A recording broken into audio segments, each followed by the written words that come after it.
కాబోయే పెళ్లి కూతురు గురించి తెలిసి షాక్లో నారాయణ, అలాగే కుటుంబం. మరి పెళ్లి విషయంలో పెద్ది గురించి అందరూ కూడా అమ్మాయిని యాక్సెప్ట్ చేస్తారా చేయరా? అసలు ముందు ముందు ఏం జరగబోతుంది తెలుసుకోవాలనుకుంటే ఇప్పుడే మన ఛానల్ని సబ్స్క్రైబ్ చేసుకొని పక్కనే ఉన్న బెల్ ఐకాన్ని క్లిక్ చేయండి. బెల్ క్లిక్ చేశాక ఆల్ పైన క్లిక్ చేస్తే మా ఛానల్ నోటిఫికేషన్స్ మీ ఫోన్లోకి వస్తాయి. పెళ్లి కూతురు చెప్పిన నిజానికి అందరూ కూడా షాక్ అవుతారు. అవును, నాకు ఇది రెండో పెళ్ళి అని చెప్పగానే కన్నా, కేశవ, చక్రి, మహాలక్ష్మి అలాగే నారాయణ కూడా చాలా షాక్లో ఉంటారు. అంటే ఏంటి దీని అర్థం? ఇలా ఎలా అయింది అన్నయ్య? ఇలాంటి పెళ్ళికి ఎలా యాక్సెప్ట్ చేశాడు మా అన్నయ్య అని చెప్పేసి ముగ్గురు కూడా మాట్లాడుకుంటూ ఉంటారు. కన్నా, కేశవ అలాగే చక్రి. మహాలక్ష్మి ఏమో పెద్ది వైపు చూసి ఇలాంటి పని ఎందుకు చేశారు అన్నట్టు చూస్తుంది పెద్ది వైపు. పెద్ది ఏమో ఏమీ మాట్లాడకుండా సైలెంట్గా ఉంటాడు. ఇంట్లో వాళ్ళకి తెలియదు కదా, అందుకనే అందరూ షాక్లో ఉన్నారు. ఏమనుకోకండి అని అంటుంది మహాలక్ష్మి వాళ్ళని చూసి. అయ్యో పర్వాలేదమ్మా, ఏం కాదులే, మేమంటూ ఏమనుకుంటాం, అబ్బాయి మంచివాడైతే అదే సంతోషం అని చెప్పంగానే అప్పుడు పెళ్ళికి వచ్చిన వ్యక్తి అవును నిజమే కదా, అబ్బాయి మంచోడైతే చాలు అని చెప్పేసి అంటుంది. దానికి పెద్ది ఒక చిన్న నవ్వు నవ్వుతాడు, చాలా జోవియల్గా. కాకపోతే పెద్ది మనసులో మాత్రం భయం ఉంటుంది, వీళ్ళు అసలు ఈ పెళ్ళికి ఒప్పుకుంటారో లేదో అన్నట్టు. ఇవన్నీ చెప్పుకుంటేనే కదండి కరెక్ట్, అన్నీ చెప్తేనే, ఏది దాచకుండా ఉంటేనే లైఫ్ బాగుంటుంది. ఇంకొక 4 monthsలో నాకు డివోర్స్ వచ్చేస్తాయి, ఆ తర్వాత ఇంకా పెళ్లి చేసుకోవడమే అని చెప్పేసి అంటుంది. దానికి అందరూ కూడా డివోర్స్ అంటుంది, పెళ్ళి అంటుంది, వీడేమో ఫస్ట్ పెళ్ళి దాన్ని కాకుండా ఇలా చేసుకుంటున్నాడేంటి, వీడికి ఇలాంటి పిచ్చి పనులు ఎందుకు ఆలోచించాడు అని చెప్పేసి లోపల ఆలోచిస్తూ ఉంటాడు నారాయణ. అప్పుడు లోపల అలా అనుకున్న తర్వాత అప్పుడు నారాయణ అడుగుతాడు, మీకు పెళ్ళై ఎన్ని సంవత్సరాలు అవుతుందమ్మా అనగానే 6 సంవత్సరాలు అవుతుంది అని చెప్పేసి అంటుంది. దానికి అందరూ షాక్ అవుతారు. అప్పుడు కేశవ, ఒరే 6 సంవత్సరాలు అయిపోయిందంటరా, మరి ఇప్పటికిప్పుడు డివోర్స్ అవ్వాల్సిన అవసరం ఏమొచ్చింది? 6 సంవత్సరాలకే డివోర్స్ ఇచ్చేస్తారా? కనీసం అర్థం చేసుకోవాలి కదా. అయ్యో అన్నయ్య అసలు ఎందుకు ఈ పెళ్ళికి ఒప్పుకున్నాడు, నాకేమాత్రం అర్థం కావట్లేదు అని చెప్పేసి కేశవ చక్రితో అంటాడు. దానికి చక్రి కన్నా కూడా, మాకు కూడా అదే కదా అర్థం కాక తల బాదుకుంటున్నాం, అయినా ఎందుకని ఇలాంటి పిచ్చి పని చేస్తున్నాడు అన్నయ్య, అవసరం ఏం వచ్చింది, మంచి అమ్మాయి ఏదో రకంగా దొరుకుతుంది కదా, ఇలాంటి పనులు చేయడాల్సిన అవసరం ఏం వచ్చింది అని చెప్పేసి అనుకుంటూ ఉంటారు. నారాయణ ఆ మాట వినంగానే షాక్లో అలా కూర్చుని ఉండిపోతాడు. అప్పుడు నారాయణ, మరి ఎందుకు విడిపోయారమ్మా అంటే, మేము పెళ్ళయింది 6 సంవత్సరాలు అయిందండి, కానీ 3 సంవత్సరాల నుంచి కలిసి ఉండట్లేదు, మేము సపరేట్గా ఉంటున్నాం, నాకు ఆయన పద్ధతి, ఆయన వేషాలు అలాగే ఆయన మాటలు ఏమాత్రం నచ్చలేదు, అంతా అదో రకంగా ఉన్నాయి, అందుకే డివోర్స్ తీసుకోవాల్సి వచ్చింది అనగానే కేశవ, చూడు 3 సంవత్సరాలు విడిగా ఉంటున్నారంట, అసలు ఏంటో ఏమొచ్చి నాకు అసలు ఏం చెయ్యాలో కూడా అర్థం కావట్లేదు అని చెప్పేసి అంటాడు కేశవ. అయితే నారాయణ ఆహా అని చెప్పేసి అలా ఉండిపోతాడు. అప్పుడు పెళ్లి కూతురు వాళ్ళ నాన్న, మా అమ్మాయి అంతా కరెక్ట్గా ఉంటుందండి, డివోర్స్ తీసుకుందామని ఇద్దరు మ్యూచువల్ డివోర్స్కి అప్లై చేశారు అని చెప్పేసి అనగానే అప్పుడు పెళ్లి కూతురు, అవును మేమిద్దరం అప్లై చేసి కొన్ని రోజులు అవుతుంది కాబట్టి ఇంకో 2-4 monthsలో వచ్చేస్తాయి అని చెప్పేసి అంటుంది. డివోర్స్ వచ్చేసిన తర్వాత దాన్ని బట్టి ఫర్దర్గా ప్రొసీడ్ అవ్వడానికి బాగుంటుంది అంటుంది పెళ్లి కూతురు. ఆ విషయానికి ఏం చెప్పాలో అర్థం కాక మహాలక్ష్మి సైలెంట్గా ఉండిపోతుంది. అయితే పెళ్లి కూతురు వాళ్ళ చెల్లి మాత్రం, అయినా మా అక్క అన్నీ చక్కగా చూసుకుంటుంది, అసలు అన్నీ కరెక్ట్గా ఉంటాయి, తన విషయంలో ఏది తప్పు జరగనివ్వదు, అంతా కరెక్ట్గా చెప్పేస్తుంది, ముఖం మీదే చెప్పేస్తుంది, అలాగే కరెక్ట్గా ఉంటుంది, మీరేమీ భయపడాల్సిన అవసరం ఏమీ లేదు అని చెప్పేసి అంటుంది వాళ్ళ చెల్లి. అప్పుడు పెళ్లి కూతురు వాళ్ళ నాన్న అడుగుతాడు, ఇంతకీ ఏం ఆస్తులు ఉన్నాయి అని చెప్పేసి. అయితే నీకు ఆస్తులతో సంబంధం ఏంటయ్యా, ఈయన పెద్ది, పైగా ఇంట్లో పెద్ది అని పిలుస్తారు, బయట ఈయన పేరు మాధవ, ఆయన చాలా మంచి మేస్త్రి, ఆయన గనక బిల్డింగ్ కట్టాడంటే ఏ క్లాస్గా కడతాడు, అంత మంచి పేరున్న వ్యక్తి, అది చాలా స్ట్రాంగ్గా దృఢంగా కడతాడు, ఎంత మంచి మేస్త్రో తెలుసా అని చెప్పేసి చెప్తాడు బ్రోకర్ పెళ్లి కూతురు వాళ్ళ నాన్నతో. పైగా ఇతను చాలా మంచి వ్యక్తి, ఎంత మంచివాడంటే చెప్పలేను నేను, మీరే చూస్తున్నారు కదా, రెండో పెళ్లి వ్యక్తి అని చెప్పినా సరే నేను చేసుకుంటానని ముందుకొచ్చాడు, అంత మంచి వ్యక్తి, అందుకనే ఇతను చాలా మంచివాడని, పైగా నాకు చాలా గౌరవం ఈయన అంటే, ఈయన కుటుంబంలో అందుకని మీ ఇష్టం, మీరేం చేసుకుంటారో కానీ, కాకపోతే సంబంధం మాత్రం మంచి సంబంధం అని చెప్పేసి చెప్తాడు బ్రోకర్ పెద్ది గురించి. పెళ్లి కూతురు వాళ్ళ నాన్న అలాగే పెద్ది అందరూ కూడా మాట్లాడుకుంటూ ఉంటారు. కానీ కన్నా, కేశవ, అలాగే చక్రి, మహాలక్ష్మి, నారాయణ వీళ్ళకి మాత్రం అసలు ఏం జరుగుతుందో ఏమాత్రం అర్థం కాదు. అసలు ఇదంతా ఎందుకు ఇలా జరుగుతుందో అన్నట్టు అలా సైలెంట్గా ఉండి అందరూ ముఖముఖాలు చూసుకుంటూ ఉంటారు. అప్పుడు నారాయణ ఎందుకైనా మంచిదన్నట్టు అడుగుతాడు, అమ్మా నీ వయసు ఎంత అని.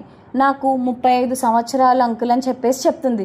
ఏంటి 35 అని చెప్పేసి పెద్ది వైపు చూస్తాడు నారాయణ. దానికి పెద్ది నాకు ఆల్రెడీ తెలుసు నాన్న అని చెప్పేసి అంటాడు. ఆ విషయానికి కూడా ఏం మాట్లాడాలో ఏమాత్రం అర్థం కాదు నారాయణ అలాగే వీళ్ళందరికీ కూడా. అప్పుడు కేశవ, ఒరే ఏం మాట్లాడుతున్నాడు రా అన్నయ్య, ఆ మాత్రం తెలీదా? అన్నయ్యకి ఆవిడికి తేడా చాలా ఉంది కదరా, అన్నయ్య కంటే ఆవిడ పెద్దది కదా అని చెప్పేసి అంటాడు కేశవ. సర్లేరా మనం తర్వాత మాట్లాడదాం అన్నయ్యతో, నువ్వు సైలెంట్గా ఉండు అంటాడు చక్రి. అప్పుడు పెళ్లి కూతురు వాళ్ళ చెల్లి అంటుంది, ఏముందండి అయినా వీళ్ళిద్దరికీ 4 సంవత్సరాలే కదా గ్యాప్. ఇప్పుడు ఈ జనరేషన్లో ఈ గ్యాప్ గురించి ఎవరు పట్టించుకుంటున్నారండి అని చెప్పేసి అంటుంది. అప్పుడు నారాయణ నాకు ఇబ్బంది ఉందండి, నాకు ఇబ్బంది ఉంది అని అరుస్తాడు. అప్పుడు పెద్ది, నాన్న కొంచెం మెల్లిగా మాట్లాడండి అని చెప్పేసి అంటాడు. అయితే నారాయణ కామ్ అయిపోతాడు. అయితే పెళ్లి కూతురు వాళ్ళ నాన్న అంటాడు, సరే అయితే అన్నీ బాగానే ఉన్నాయి, మా అన్నయ్య వచ్చిన తర్వాత నిశ్చితార్థం కార్యక్రమం కానిచ్చేద్దామా అని చెప్పేసి అడుగుతాడు. దానికి మనదేముందండి, ఒకసారి నారాయణ గారిని అడుగుదాం అంటాడు బ్రోకర్. దానికి నారాయణ, అవును అన్నీ నాకు ఇష్టం తగ్గట్టే జరుగుతున్నాయి, చాలా బాగా చెప్తున్నారు, ఏంటో అని చెప్పేసి చాలా కోపంగా అక్కడి నుండి బయటికి వెళ్ళిపోతాడు. బయటికి వెళ్ళిపోయిన తర్వాత పెద్ది, నాన్న కొంచెం కోపంగా ఉన్నారు, మీరేం అనుకోకండి అని చెప్పేసి అంటాడు పెళ్లి కూతురు వాళ్ళ నాన్నతో. అయితే అయ్యో ఏం పర్వాలేదయ్యా, ఏం పర్వాలేదు, పెద్దవాళ్ళు అన్నాక అలానే ఉంటారులే, నాకు అర్థమైంది అని చెప్పేసి అంటాడు. సరే మరి మీ నాన్నగారు వెళ్ళిపోయారు కాబట్టి మరి నిశ్చితార్థం గురించి ఏమనుకుందాం, ఓకేనా చేయించేసుకుందామా అని చెప్పేసి అంటే ఒకసారి పెద్ది అందరి వైపు చూస్తాడు. అందరూ కూడా లేదు వద్దని చెప్పన్నయ్యా అన్నట్టు చూస్తారు. కానీ పెద్ది సరే అని చెప్పేసి అనగానే అందరూ గుండె పేలిపోతుంది. ఆ మాట విన్నాక మహాలక్ష్మి ఏమో చాలా టెన్స్డ్గా ఫీల్ అవుతుంది. చక్రి కన్నా కేశవ ముఖముఖాలు చూసుకుని ఏమీ మాట్లాడలేకపోతారు. సరే అయ్యా మేము వెళ్ళొస్తాం, మరి అంత బాగా జరిగితే అంతకు మించి ఏముంది చెప్పు, నాకు ఇదే సంతోషం అని చెప్పేసి అంటాడు పెళ్లి కూతురు వాళ్ళ నాన్న. దానికి బ్రోకర్, సరే అయ్యా, సరేరా మాధవ నేను వెళ్తానయ్యా, మేము వెళ్ళి మిగతా పనులేంటో చూసుకుంటాం, మరి ఓకే కదా అంతా అనగానే ఓకే అని చెప్పేసి అంటాడు పెద్ది. అందరూ కూడా వెళ్తారు. పెద్ది ఏమో వాళ్ళని సెండ్ చేయడానికి బయటకు వెళ్తారు. సెండ్ ఆఫ్ ఇవ్వడానికి బయటకు వెళ్ళిన తర్వాత ఇంట్లో ఉన్న వాళ్ళెవరికి ఏమీ అర్థం కాదు. కన్నా, కేశవ, చక్రి, మహాలక్ష్మి నలుగురు కూడా అలా సైలెంట్గా ఉండిపోతారు. అసలు ఏం మాట్లాడాలో కూడా ఏమీ అర్థం కాదు. మరోవైపు పెళ్లి కూతురు వాళ్ళు ఇంట్లోంచి వెళ్ళిపోయిన తర్వాత పెద్ది వాళ్ళు ఎవరికి కనిపించకుండా నేను వెళ్ళి వంట చేస్తాను అన్నట్టుగా కిచెన్లోకి వెళ్ళిపోదాం అనుకుంటాడు. అయితే చక్రి ఆపేస్తాడు పెద్దిని. ఏం మాట్లాడుతున్నావు అన్నయ్య, నువ్వు ఎందుకు ఎస్కేప్ అవ్వడానికి ఇంత ట్రై చేస్తున్నావు, అసలు అవసరం ఏముంది, మాతో కూడా ఏమీ మాట్లాడవా, నీకు నువ్వే నిర్ణయం తీసేసుకుంటే ఎలా అన్నయ్య, ఒక మాట మాతో కూడా చెప్పాలి కదా, అసలు ఏంటో ఏం జరిగిందో ఎందుకు ఇలా చేయాల్సి వచ్చిందో ఏమీ చెప్పవేంటి నువ్వు అని చెప్పేసి అంటాడు చక్రి. దానికి కేశవ కూడా ఏమన్నయ్య ఏం హడావిడి వచ్చేసిందని ఇప్పటికిప్పుడు పెళ్లి చేసేసుకుని ఏం ఉద్ధరించేస్తావు నువ్వు, ఒక మంచి అమ్మాయిని చూసి పెళ్లి చేసుకోవడం మానేసి ఏంటన్నయ్య ఇదంతా, నువ్వే వెళ్ళి నువ్వే సంబంధం మాట్లాడుకుని నువ్వే కలిసి అన్నీ నువ్వే ఓకే చేసేసావేంటి, అసలు ఇదంతా చేయాల్సిన అవసరం ఏమొచ్చిందన్నయ్య, ఎందుకు ఇలాంటివన్నీ చేస్తున్నావు నువ్వు అని చెప్పేసి అడుగుతాడు కేశవ. అప్పుడు పెద్ది, ఏరా మీ అన్నయ్యకి పెళ్ళవడం ఏమాత్రం ఇష్టం లేదా మీకు అని చెప్పేసి అడుగుతారు. అప్పుడు కేశవ, నాకెందుకు ఆశగా ఉండదు, మా ఇంటికి ఒక వదిన వస్తుందంటే నాకు ఆశగానే ఉంది, కాకపోతే ఏంటన్నయ్య ఇది, ఏం చేస్తున్నావు నీకైనా తెలుస్తుందా, దాని గురించి మాట్లాడుతున్నాం మేము, నీకు నచ్చిన పని నువ్వు చెయ్యాలి కానీ ఎవరో తరిమితే చేసినట్టు చేస్తున్నావేంటన్నయ్య, అసలు ఇదంతా చేయాల్సిన అవసరం ఏం వచ్చిందన్నయ్య నీకు, నాకు అసలు ఏమాత్రం నచ్చలేదు, ఇలా చెయ్యకూడదన్నయ్య ప్లీజ్ ఒకసారి బాగా ఆలోచించుకోండి అని చెప్పేసి అంటాడు కేశవ. అప్పుడు మహాలక్ష్మి అంటుంది, అవును ప్లీజ్ పెద్ది ఒకసారి ఆలోచించండి, ఇది జీవితానికి సంబంధించిన విషయం, అంతే తప్ప తోలుబొమ్మలాట కాదు, మనకు నచ్చిన వ్యక్తిని పెళ్లి చేసుకుంటే జీవితం చాలా సంతోషంగా ఉంటుంది, నచ్చని వ్యక్తిని చేసుకొని అలాగే ఇలాంటి అమ్మాయిని చేసుకున్న తర్వాత కొంచెం లైఫ్ అనేది చాలా కష్టంగా ఉంటుంది పెద్ది. ఒకసారి మీరు ఆలోచిస్తే బాగుంటుంది. ప్లీజ్ పెద్ది, నా మాట వినండి. బాగా ఆలోచించే నిర్ణయం తీసుకోండి. ఇప్పుడు కాకపోతే ఇంకెప్పుడైనా సరే చేసుకోవచ్చు పెళ్ళి. అలాగే ఈ అమ్మాయి కాకపోతే వేరే ఎవరైనా వస్తారు, ఇంకా మంచి అమ్మాయి వస్తుందేమో. ఎందుకు పెద్ది ఇలాంటివన్నీ ముందే పిచ్చి పిచ్చిగా ఆలోచించేసి ఇలాంటివన్నీ చేస్తున్నారు అని చెప్పేసి అడుగుతుంది మహాలక్ష్మి. అప్పుడు కేశవ కూడా, అసలు నీకిది మొదటి పెళ్ళన్నయ్య, పైగా వయస్సు ఆ అమ్మాయికి 35 సంవత్సరాలంట. నీకు ఇద్దరికీ కలిసి ఎంత తేడా ఉంది చెప్పు. ఎవరైనా అలా చేసుకుంటారా చెప్పు? నువ్వే చెప్పన్నయ్య. ఇప్పటికిప్పుడు పెళ్లి చేసేసుకోవాలని ఎందుకు అలా అనిపించింది నీకు? ఆ అవసరం ఎందుకు వచ్చింది అని చెప్పేసి అడుగుతాడు కేశవ పెద్దిని. అప్పుడు కన్నా కూడా, అన్నయ్య ప్లీజ్ అన్నయ్య, నీ పెళ్లి గురించి మంచిగా ఆలోచించన్నయ్య. ఇలాంటి అమ్మాయిని ఎందుకు చేసుకోవడం చెప్పన్నయ్య ప్లీజ్ అని చెప్పేసి అంటాడు కన్నా. ఎవరైనా మంచి అమ్మాయిని చూసుకుంటే బాగుంటుందన్నయ్య, ప్లీజ్ అన్నయ్య. తిని కొంచెం డిఫరెంట్గా ఉంది, నాకు కొంచెం భయంగా కూడా ఉంది అని చెప్పేసి అంటాడు కన్నా. అప్పుడు పెద్ది అంటూ ఉంటాడు ఇలా, ఏంట్రా ఇప్పుడు మీకేంటి ప్రాబ్లం? ఆ అమ్మాయికి రెండో పెళ్ళనేనా మీ ప్రాబ్లం? ఏమవుతుంది ఇప్పుడు రెండో పెళ్ళి అయితే? ఆ అమ్మాయికి తన హస్బెండ్ నచ్చలేదు, అందుకు చేసుకుంటుంది, అందులో తప్పేముంది అని చెప్పేసి అడుగుతాడు పెద్ది. దానికి మహాలక్ష్మి, రెండో పెళ్లి చేసుకోవడంలో ఏమాత్రం తప్పులేదు పెద్ది. నాకు తన మాటల్లో ఏదో వాళ్ళ హస్బెండ్కి చూపించుకోవాలని చెప్పేసి తను సెకండ్ మ్యారేజ్ చేసుకుంటుందనే అనిపిస్తుంది పెద్ది. ఏమాత్రం ఇంట్రెస్ట్ లేకుండా నాకు దాని గురించి బాగా కన్సర్న్గా ఉంది. తను ఏమంటుంది, మా హస్బెండ్ ఇలా అంటాడు, మా హస్బెండ్ ఇలా అన్నాడు, వాడికి పెళ్ళి ఎలాగైనా సరే చేసి చూపిస్తాను అన్నట్టు మాట్లాడుతుంది. అంటే తన మాట కోసం అవతలి వ్యక్తి ఎవరైనా పర్వాలేదా, బలవ్వాల్సిందేనా? నాకు ఆ మాత్రం నచ్చలేదు, ఆ మాత్రమే నచ్చలేదు. అలాగే ఆ మాటలు ఆ తీరు కూడా ఏమీ బాగాలేదు. ఒకసారి ప్లీజ్ పెద్ది ఆలోచిస్తే బాగుంటుంది మీరు అని చెప్పేసి అంటుంది మహాలక్ష్మి. కనీసం మేమెవరం కూడా తనతో మాట్లాడలేదు కదా పెద్ది అని చెప్పేసి అంటుంది మహాలక్ష్మి. దానికి పెద్ది, ఏముంది నిశ్చితార్థం అయిపోయిన తర్వాత మాట్లాడుకోవచ్చమ్మా అంటాడు పెద్ది. దానికి మహాలక్ష్మి, ఏం మాట్లాడుతున్నారు పెద్ది? అదేంటి పెద్ది, ఇది 2 కుటుంబాలకి సంబంధించిన విషయం. పెళ్ళంటే అంత ఈజీగా ఎలా తీసుకోగలుగుతున్నారు మీరు? 2 జీవితాలు, 2 కుటుంబాలు, ఇదంతా చాలా పెద్ద తతంగం కదా. ప్లీజ్ పెద్ది, ఒకసారి మంచిగా డిసైడ్ చేసుకోండి. ఈ అమ్మాయి నీకు తగిందా కాదా అని చెప్పేసి మీరు డిసైడ్ చేసుకోవాలి అని చెప్పేసి అంటే, అప్పుడు పెద్ది, నువ్వు కూడా ఏంటమ్మా మహాలక్ష్మి వీళ్ళలాగే మాట్లాడుతున్నావు? నాకు పెళ్ళి జరగాలని మీరందరూ ఆశపడ్డారు కదా, ఇప్పుడు పెళ్ళి జరుగుతుంది కదా, ఇందులో తప్పేముంది చెప్పు? నేను పెళ్లి చేసుకోవడంలో తప్పేముంది? నువ్వే చెప్పమ్మా. ఇదేమీ నా అవసరం కాదమ్మా. నేను ఆల్రెడీ బ్రోకర్తో మాట్లాడాను, తనకి రెండో పెళ్ళని తెలిసే నేను ఒప్పుకున్నానమ్మా అని అనగానే, చక్రి చేసుకుందామని ఎలా ఆలోచించావు నువ్వు అని చెప్పేసి అడగగానే పెద్ది మాత్రం, నేను పెళ్లి చేసుకోవాలి అనుకుంటున్నాను, నాకు అమ్మాయి నచ్చింది, ఇద్దరం మాట్లాడుకుందాం, అంతా అయిపోయింది కదా, మీరెందుకు అంతా నన్ను ఇలా క్వశ్చన్స్ అడుగుతున్నారు అని చెప్పేసి అడుగుతాడు పెద్ది చక్రితో, అలాగే ఇంట్లో వాళ్ళతో. నేను పెళ్లి చేసుకుంటాను అంతే అని చెప్పేసి అంటాడు పెద్ది. దానికి అప్పుడు కేశవ అంటాడు, అసలు ఏంటన్నయ్య ఇదంతా అని అడగగానే పెద్ది మాత్రం, నేను పెళ్లి చేసుకుంటాను అని చెప్తున్నాను కదరా, పెళ్లి చేసుకుంటే తప్పేముంది? నేను అన్నీ అనుకునే చేసుకుంటున్నాను. మొన్నటిదాకా మీరే కదా పెళ్లి చేసుకోండి పెళ్లి చేసుకోండి అని తిన్నారు నా బుర్ర.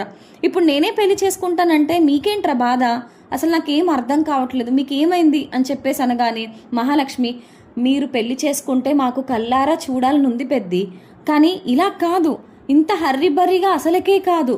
మీకు ఒక మంచి అమ్మాయి దొరకాలి, ఇద్దరు చక్కగా ఒకరినొకరు అర్థం చేసుకోవాలి, ఇద్దరు మంచిగా ప్రేమించుకోవాలి, అప్పుడు మేమంతా కలిసి సంతోషంగా మీ పెళ్లి చేయాలి, అది కదా మాకు కావాలి, ఏంటిదంతా అని చెప్పేసి అంటుంది మహాలక్ష్మి. నాకెందుకో ఆ ఫ్యామిలీ కూడా ఏదోలా అనిపిస్తుంది, అందరూ కూడా కొంచెం అదోలా అనిపిస్తున్నారు పెద్ది నాకు అని అంటుంది మహాలక్ష్మి. అప్పుడు చక్రి, అన్నయ్య నాకైతే అది తెలీదు, ఈ పెళ్లి మాత్రం అస్సలు జరగడానికి వీలు లేదు అని అంటాడు. నాకెందుకో ఇది సరిగా కూడా అనిపించట్లేదు, నువ్వే బ్రోకర్తో మాట్లాడి, నువ్వే అమ్మాయిని సెట్ చేసుకొని, నువ్వే అమ్మాయిని వెళ్ళి కలిసి ఆ అమ్మాయి సెకండ్ మ్యారేజ్ అని కూడా చేసుకుంటున్నావు. పైగా ఇవాళ తెలిసింది ఏంటంటే ఆ అమ్మాయి ఏకంగా నీకంటే పెద్ద వ్యక్తి. ఇదంతా ఏమైనా బాగుందా చెప్పు అని చెప్పేసి అడుగుతాడు చక్రి పెద్దిని. నాకేదో బాధగా ఉందన్నయ్య అని చెప్పేసి అంటాడు చక్రి. అయితే చెప్తున్నాను కదరా, వాళ్ళు మంచి వాళ్ళే, ఇంటికి వచ్చారు, చూశారు కదా, అంతా బాగానే మాట్లాడుతున్నారు కదా, ఏం పర్వాలేదులే అనగానే ఈలోపు బయట మాటలు విని నారాయణ వస్తాడు. నారాయణ లోపలికి వచ్చి, రేయ్ ఏరా ఆ అమ్మాయిని చేసేసుకోవడానికి నువ్వు రెడీ అయిపోతున్నావా? అవును నాన్న, చేసుకుందామనే అనుకుంటున్నాను అని చెప్పేసి అంటాడు పెద్ది. దానికి నారాయణ, రే నీకెందుకురా ఇప్పుడప్పుడే కళ్యాణం, అసలు ఎందుకు, దేనికి అని చెప్పేసి అడుగుతాడు నారాయణ. అప్పుడు పెద్ది, మరి మొన్నటిదాకా పెళ్ళి అంతా తీసుకెళ్లారు కదా, గుడికి తీసుకెళ్లారు, అంతా అయింది, ఇప్పుడు ఈ అమ్మాయితో పెళ్లి జరుగుతుందంటే ఎందుకని మీరు అందరూ ఒప్పుకోవట్లేదు అని చెప్పేసి అడుగుతాడు పెద్ది. అప్పుడు నారాయణ, ఒరే పిచ్చోడా, ఆ అమ్మాయి నీ మీద వయసులో పెద్దదిరా, ఏం మాట్లాడుతున్నావు నువ్వు, అంతకంటే మంచి అమ్మాయి వస్తుంది కదా, ఇప్పటికిప్పుడు పెళ్లి చేసేసుకుని ఏం చేసేద్దామని అని అడుగుతాడు నారాయణ. దానికి పెద్ది, నాన్న నాకు నచ్చే నేను చేసుకుంటున్నాను, ఇప్పటిదాకా వీళ్ళతో చెప్పి చెప్పి అలసిపోయాను, ఇప్పుడు నీకు చెప్పాలంటే నా వల్ల అవ్వదు అని చెప్పేసి అంటాడు. అప్పుడు చక్రి, అయ్యో అన్నయ్య, కనీసం ప్రాపర్గా డివోర్స్ కూడా రాలేదు కదన్నయ్య అని చెప్పేసి అంటే, అప్పుడు పెద్ది, అప్లై చేశారు కదరా, వెంటనే వస్తుందా, లేదు కదా, తనకి వస్తుంది అని చెప్పేసి చెప్తుంది కదరా, డివోర్స్ వచ్చిన తర్వాత తనే చెప్తానని కూడా చెప్పింది అని అనగానే చక్రి, అన్నయ్య డివోర్స్ వచ్చినా రాకపోయినా నీకేం అవసరం అన్నయ్య, అసలు ఇప్పటిదాకా వెయిట్ చేసావు, ఇంకొన్ని నెలలు ఆగలేవా అన్నయ్య. అప్పుడు నారాయణ ఈ మాటలకి, రే నాకు ఒకటి అర్థం కావట్లేదురా, మొన్నటిదాకా నాకు అసలు కళ్యాణం ఎందుకు అన్నవాడివి, ఇప్పటికిప్పుడు నీకెందుకు అంత హుషారు వచ్చేసింది పెళ్లి చేసుకోవడానికి అని అడుగుతాడు నారాయణ పెద్దిని. ఒక్కసారి ఆ కుటుంబాన్ని చూసావా నువ్వు, వాళ్ళ నాన్న, వాళ్ళ అమ్మ, వాళ్ళ చెల్లి, వాళ్ళు ఎంత క్యాజువల్గా ఉన్నారా ప్రతిదానికి, డివోర్స్ అంటే అదొక విషయమా అన్నట్టే ఉన్నారు, అతనికి ఏదో చూపించుకోవాలా అని చెప్పేసి నిన్ను పెళ్లి చేసుకోవాలనుకుంటుందిరా అమ్మాయి, ఏమైనా అర్థమవుతుందారా నీకు అని చెప్పేసి అడుగుతాడు నారాయణ పెద్దిని. వాళ్ళ మాటలు, వాళ్ళ చేతలు ఏంటో కొంచెం క్రిమినల్ బ్రెయిన్స్లా ఉన్నాయి, ఏంటండి అని ప్రతిదానికి క్యాజువల్గా మాట్లాడుతున్నారు, అంత క్యాజువల్గా ఎలా తీసుకుంటారా ప్రతిదాన్ని, నాకేదో తేడాగా ఉందిరా పెద్దోడా. సరేరా ఇవన్నీ వదిలేసే, నాకు ఒకటి అర్థం కావట్లేదు, ఇప్పుడు ఆ అమ్మాయికి రెండో పెళ్ళి, సరే నీకు మొదటి పెళ్ళి కదరా, సాంప్రదాయం కొలది మనం మంచిగా పెళ్లి చేసుకుంటాంరా, అప్పుడు అందరూ వేలెత్తి చూపితే ఏం చెయ్యాలి, అలాగే ఏం చెప్పాలి, అదేంటి మొదటి పెళ్లి వ్యక్తుడికి రెండో పెళ్లి ఆమెనిచ్చి పెళ్లి చేస్తున్నారంటే నేనేం చెప్పాలి, నువ్వే చెప్పు అని చెప్పేసి అడుగుతాడు నారాయణ పెద్దిని. అప్పుడు పెద్ది, నాన్న అని అనగానే, నువ్వు ఆపరా, నాన్న లేదు గీనా లేదు, అసలు ఏం జరుగుతుందో నాకేం అర్థం కావట్లేదు, ఒకటి దాంతో ఒకటి తలకాయ నొప్పి ఎక్కువైపోయింది నాకు.